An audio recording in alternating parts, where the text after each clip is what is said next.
મિત્રો ગાડીને સેલ મારીને આજે અમે નીકળી જઈએ છીએ બોલુંદ્રા કાલ ભૈરવ દાદાના દર્શન કરવા અને ઓય તો પશુ પંખી માટે પાણીનો અવારો બનાવેલો હતો. પછી અમે ભૈરવ દાદાના દર્શન કરીએ છીએ અને મંદિરના પાછળના ભાગમાં જઈએ છીએ અને ઓય તો ભાઈ બટુક ભૈરવ દાદા અને હનુમાન દાદાના મંદિર આવેલા હતા. તો પછી અમે દર્શન કરીને નીકળી જઈએ છીએ બગીચો જોવા અને ઓય થોડી વાર વિશ્રામ કરીએ છીએ અને પછી ઈડર પોશીના જવા માટે નીકળી જઈએ છીએ અને ફાઇનલી ઈડર પોશીના આવીને મેં મનના ઘેર ચા પાણી કરીએ છીએ અને પછી રામાપીર ભગવાનના દર્શન કરવા નીકળી જઈએ છીએ અને ઓય મારા પપ્પા દર્શન કરીને 5000 રૂપિયા મંદિરના નામે લખાઈ દે છે. તો તમે બધા કોમેન્ટમાં જય બાબારી જરૂરથી લખી દેજો.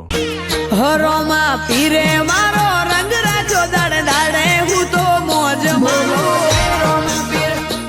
અને ગાઈઝ હું તો પહેલી વખત જૈન ધર્મના દેરાસરમાં જઉં છું અને ઓય તો ભાઈ જૈન ધર્મના 23માં તીર્થકર એટલે કે ભાઈ પાર્શ્વનાથ ભગવાનનું દેરાસર આવેલું હોય છે. પછી અમે મસ્ત મજાના દર્શન કરીએ છીએ. ગાઈસ આખા અઠવાડિયાની શાકભાજી લઈ લીધી છે અને એમાં પાછા હિયાળો છે એટલે મરચો તો પહેલો પાછો તીખો મજા આવે.